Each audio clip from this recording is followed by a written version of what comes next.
In today's episode, we are going to be talking about how the heck I did not know I was actually a lesbian. I think that this is probably going to be one of the biggest questions on most people's minds if you're already listened to the previous episodes. It is such a good question to ask.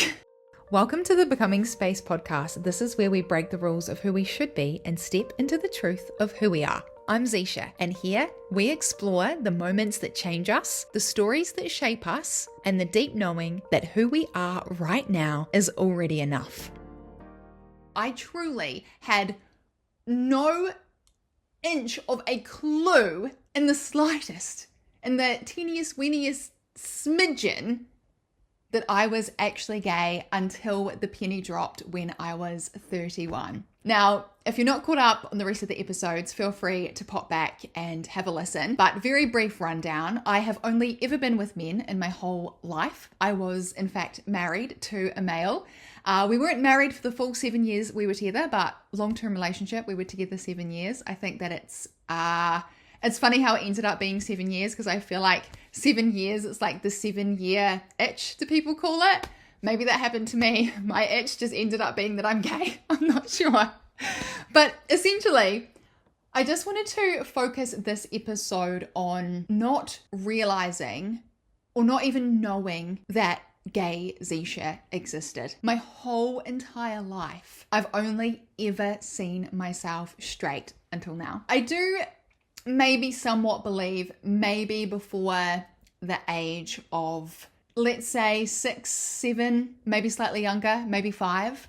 I do feel as though I probably did know back then. Obviously, I've done a lot of self-reflection.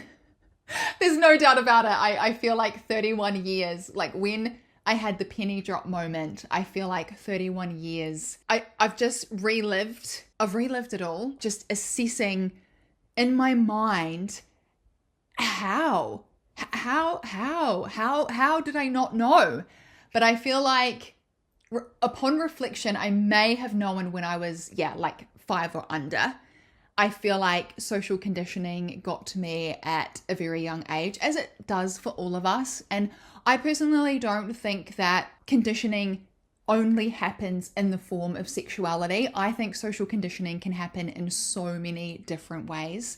And I feel like also one of those ways is like the white picket fence dream, when so many, like there's just so many options in this world and there's so many opportunities. And I feel like to a certain extent, a lot of the Western world is conditioned to this white picket fence dream. And there's so many elements of that white picket fence dream which do condition us as human beings. Now, I feel like mine just happened to be my sexuality, but I do feel like there's endless options in terms of what that white picket fence dream looks like to what your soul's calling for and what is in alignment for you. So I feel like, yes, not everyone is conditioned to the fact that they're actually gay and not straight, but I do feel like conditioning exists in so many different ways. And I think that's probably the best way I can put into words how to try and describe how I didn't know. If you could just imagine your life exactly as it is right now, but if someone was to just come and flip something completely the opposite way round to how you had ever seen it before. If someone had come to me and said, Zisha, you're gay, like you're meant to be with a woman. You've just accidentally married a man. I would be like, no, like that doesn't make sense. Like I'm straight. I'm 100% straight. I've been with men my whole entire life. I'm married to a man. I am straight Zisha. So no one could have convinced me otherwise that I was in fact gay and not straight. So that is an example. If someone came to you and said just something that you just completely didn't resonate with, didn't feel was true for you, you'd be like, no, like of course not. Like this is me. I know who I am. I've got my, my future planned out, and yeah, this is me. So I hope that puts into words how how like the table completely flipped for me. My life was so one way. And I don't necessarily like putting it into these words, but I really was believing the lie. And that's not to say that my life was a lie, because I feel like we all have a soul journey. And I don't want to get too much into this, but just in my personal belief, in my truth, I feel as though we do all. Okay, maybe I shouldn't say we do all. Let me get my wording around this. Speaking just for myself, I feel as though I have signed a soul contract before coming into like my human form. So I feel as though my life hasn't been a lie up until now, because that was my soul's purpose. That was my soul's journey.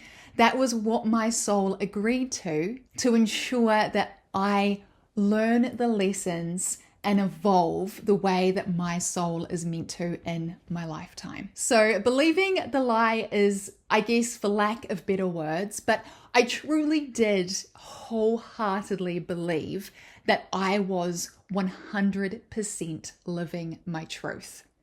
And I feel like perhaps I'd tricked my mind into believing that I'm not chasing the normal.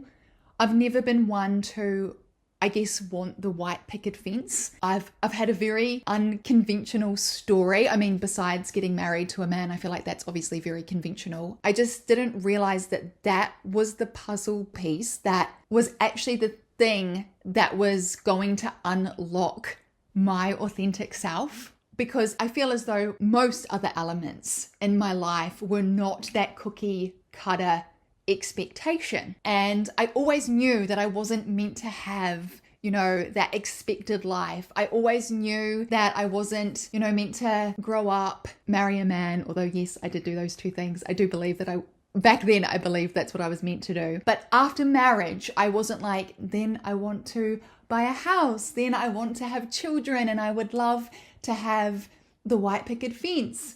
And I guess that image of, or the story that we're sold around that. So because I was living a life where I ticked that first box. I met a man. Yes, I ticked the second box. We got married. But then after that, I was living this unconventional life, which was so exciting. And I've learned so much from it. And I'm so thankful for Straight Zisha because it was truly an amazing time, and it taught me so much. And I think it's really important to normalize that amazing times come with the hard times as well. So the amount I was able to evolve my soul and evolve how much I was learning in this lifetime has just been so incredible by living that portion of my life the way that I did. So I ticked these two boxes. I thought, yes, I'm not buying a house. I have no desire to buy a house. I want to travel full time. And it was this amazing journey of working with my ex-husband to create this very unconventional life that we both desired. We both saw beyond the ceiling. We both saw outside of the box, and that is what we were working towards. We did so many amazing things with our life. And I'm not sure how much I should get into this. I'm still getting used to how much backstory to give being such a new podcaster, of course. Even the fact that I'm saying that is crazy. So bear with. I'm trying to, I guess, make a 7-year plus story shorter, which is difficult. So just taking things back to, I met a man. We both planned this unconventional life. And that's exactly what we started doing. In under a year, we had sold all of our belongings and we were moving country. And we were moving to a city neither of us had ever been before. Never in our lives. We just sold everything, moved there with 2 weeks Airbnb accommodation, and we started our unconventional life. We'd done it. We'd taken a huge step. We'd moved away from everything we knew and the world was our oyster. Amazing. So, I'm like, cool, this is ticking my unconventional box. I've left my home country for the first time as an adult in terms of moving country. And I'm checking that box off, which is amazing. Of course, reality very quickly sunk in to that situation. And that move ended up being, although incredible that we had had the courage to do it, we just fell into that cookie cutter life, which is so easily done. We found an apartment. We got jobs. We were 9 till 5ing it. Standard day stuff. And I was just feeling so claustrophobic. I was like, no. This is not my vibe. We were there for 2 whole years and then we decided to pack up everything. We didn't sell everything this time, but we decided to pack up everything. So we were able to drive because it was within the same country. We were in Melbourne, moved to Gold Coast in Queensland, Australia. And we started a fresh life there. I was like, this is so good. I don't feel restricted anymore. I feel the sense of freedom. I feel I am home, even though I wasn't born there. I just felt, I've returned home. I felt a sense of belonging for the first time in a very long time. And I thought, yes, this is the answer. This is it. We got an apartment. We got 9 to 5 jobs. And that cookie cutter lifestyle came back. So 3 years went by and we had made the decision to stay on the Gold Coast. We thought, yeah, like this is our forever place. Like we're going to stay there. And then we got the itch again and we're like, one day we just looked at each other and we're like, this isn't our forever place, is it? And we just knew, like just one look and we just knew. We're like, yeah, we're going to be moving out of this at some point, but we just didn't know when. There was no real rush, to be honest. And we wanted to kind of set ourselves up with a online business before making that step out of the 9 to 5 world, and also kind of work towards a nomadic lifestyle, like a digital nomad lifestyle. So here we are, working our way towards this digital nomadic lifestyle. It eventually comes to the day where we have sold all of our belongings, absolutely everything, resigned from our jobs, and we had booked a one-way ticket. So this was an incredibly exciting time. I was like, yes, like this is even better than I could imagine. Of course, it was very hard leaving what we had built because it was such a beautiful life that we'd had on the Gold Coast. But as much as it was like so sad to say goodbye, it was just so exciting because we had we just had this whole life ahead of us, and we were going traveling and we didn't really have a set plan and we were just going with the flow, and it felt so freeing. I was like, yeah, this is it. Like, this isn't the cookie cutter lifestyle. This isn't the white picket fence dream. I'm doing it. I'm not living inside a box. Obviously now I know I was still living inside a box, but we'll get there soon. So with this sense of adventure, we started traveling. We returned to Bali, which is a whole other story in itself. And I do feel as though I'll cover that in another episode as well. There's just so much to say. Ooh, I'm so excited. So we returned to Bali and we were there for 2 months, and we're living out of a suitcase and a backpack, and it felt so good at the same time as just one little piece just not feeling good. And I didn't know what the piece was back then. I was like, oh, it's like, no, this is my path. I'm not living inside the box.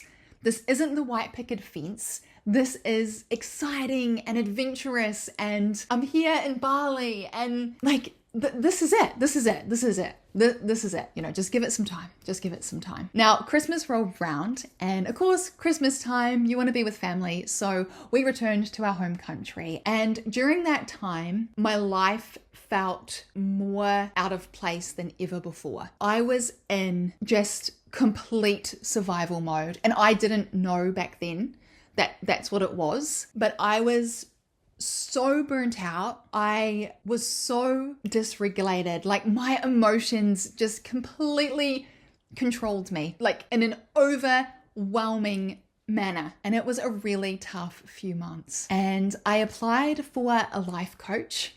Now, I might not be saying this in the exact order, but I had to wait for quite a few months for this life coach to reach out to me, and I wasn't really sure if it was going to happen. And enough time had passed that I just had kind of thought that, like that life coach, it's not in alignment for me. So that's all good. Like, no worries. I tried another style of coaching, which did not go well at all. If anything, it made me feel 10 times worse about myself. And I knew that it wasn't for me, but I just guess I was so desperate that I think when you're in such a vulnerable state, you're just wanting anything to come and make it better.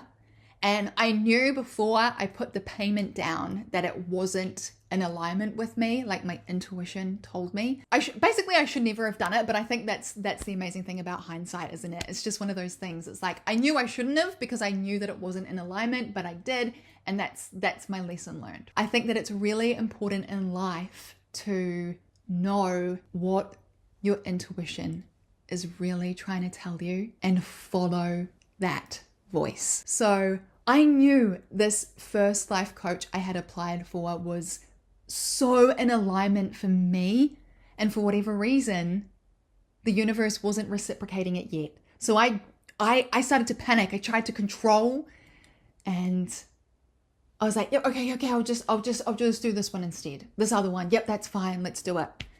Made me feel 10 times worse. A little bit more time rolls over, and the original life coach that I applied for actually reached out and offered me a discovery call, and I was just like, this is it. Oh my goodness me, this is it. I was over the moon. I was so excited, and it just felt like finally something is coming into alignment. So at this stage, I'm in my home country. I have been offered this discovery call with this life coach that even before applying, I would say for like a year plus, I had found out that they were becoming a life coach, were a life coach, and I just knew, and I never applied, and I finally had the courage to apply, and finally they were getting back to me. I was like, yes, universe, thank you.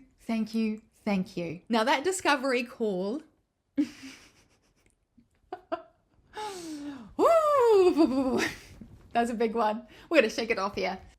Big deep breath.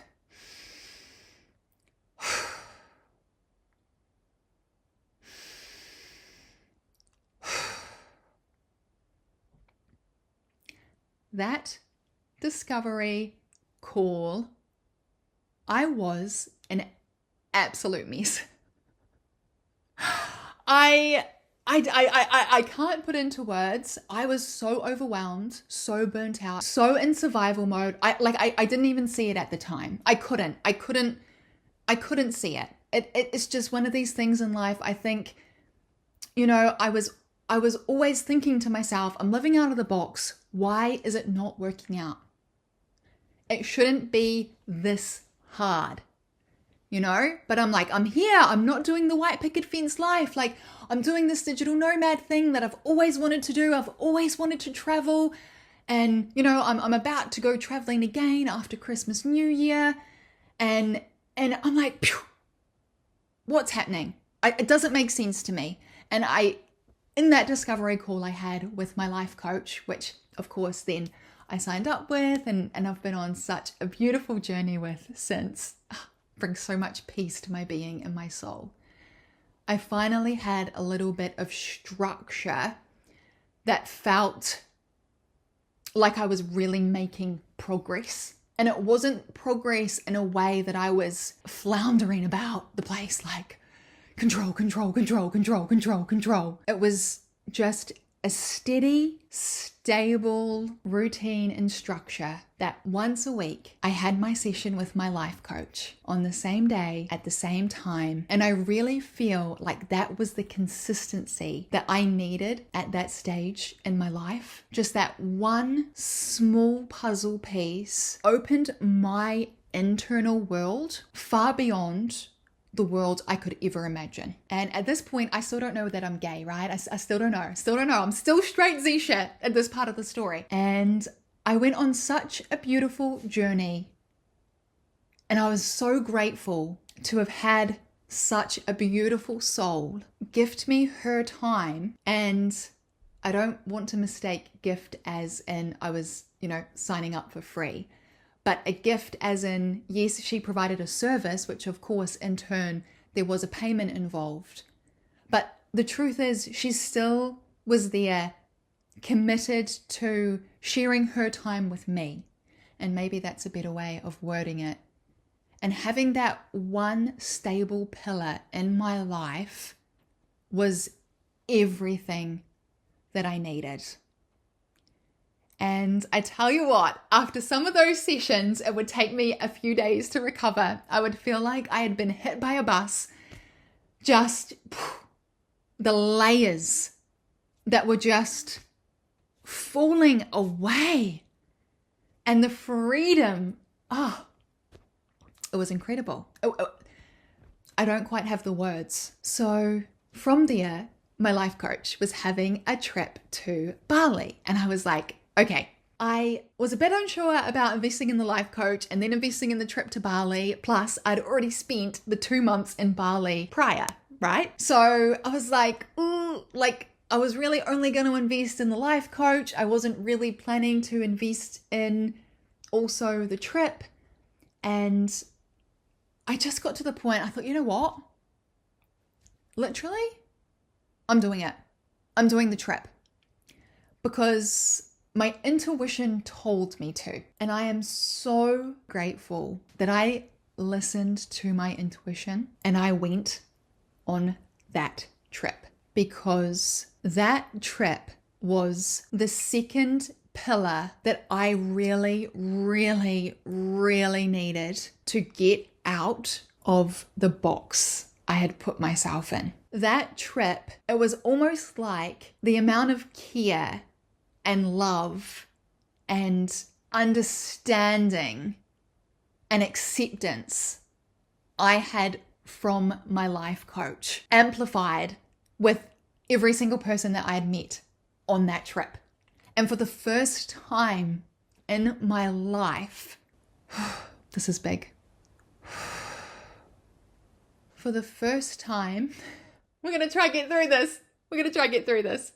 For the first time in my life,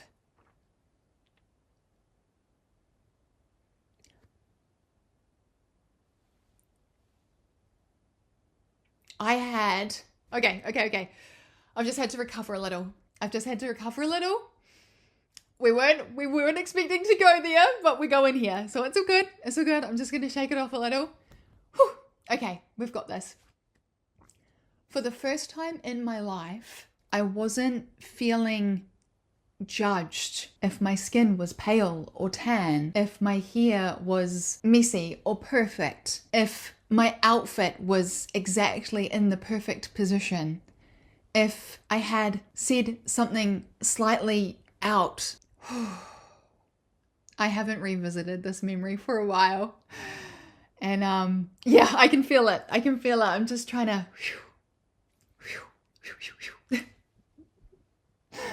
oh, I love you, sweet one. I love you so much. People just didn't care. They just didn't care how I presented. They didn't care what I looked like. They just loved me for me. And that trip, as a 31-year-old with complete strangers, opened my eyes to a love that I have just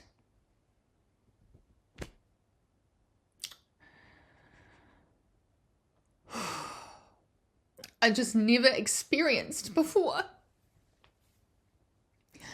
And that now I don't mean that in a way that I don't love, obviously, all the people in my life previous to that trip. And I don't want it to be mistaken in that way. But I had never allowed myself to be loved unconditionally. And I feel like that environment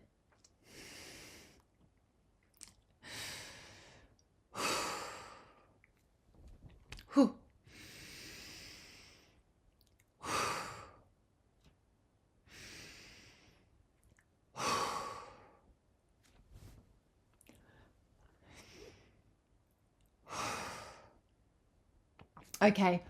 I didn't expect these to be like full-blown therapy sessions, but here we are. I feel as though I should have prepared myself with a box of tissues, but I didn't. Okay. I don't want to just keep crying. Wow. I'm feeling, okay. All right. It's all good. We're all good. We're back. We are back. So for the first time in my life, I feel as though I was open, or this environment opened me to receiving this unconditional love that wasn't based on if my hair was perfect, if my outfit was perfect, if my skin had a fake tan, if I had, the perfect thing to say at the perfect time. It was just complete freedom. And it changed my perspective of life as a whole. And I was pushed out of my comfort zone in such a beautiful, safe environment. And I was shown a whole entire world that I had just never been exposed to before. And at the very end of that trip, I knew that this is what life is about. This unconditional love, this free-spirited, safe environment to expand and grow and try new things, and this unconditional love that I had from complete strangers. I was, besides the trip itself, I was traveling full time. I was a digital nomad. I had financial freedom. I'd done it. I had got there and I had every single box ticked in my physical reality. My physical reality was on fire. Absolute flames. It was, at full capacity. Like, I could not have had anything more in my physical world at that point in time. After the trip, my ex-husband and I, we had these amazing plans to continue with, our adventure that we were on, and things were locked in, things were booked into place, and him and I, we were going further afield after Bali, and I was married, and everything was just so, it was so successful. I was so successful. I didn't have that box, the white picket fence box. I had built my success in my physical world. Everything was absolutely perfect, except I didn't feel complete. And that just put my brain, I don't know, I'm kind of getting an image of like a round Rubik's Cube. I don't even know if that exists, but my brain, there was like all these little squares, like a Rubik's Cube, and it was even making the sound a Rubik's Cube makes. I just couldn't get the pieces. I couldn't line up the pieces. Everything is perfect. I've got this perfect environment and all of this amazing unconditional love and this beautiful life and this beautiful family beyond, my travel life. And something was not clicking. And it just sent me into this spin. But I wasn't ready to face the spin. So I knew I was spinning, right? I knew that I was beginning to spin, and I was like, oh, no.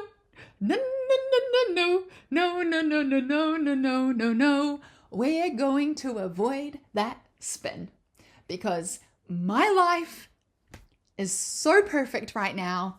Everything's working out for me.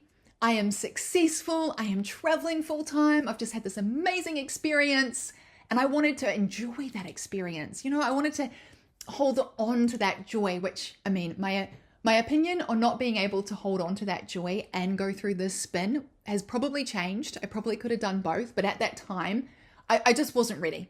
I wasn't ready for the spin. I was like, nope, we are not spinning anytime soon.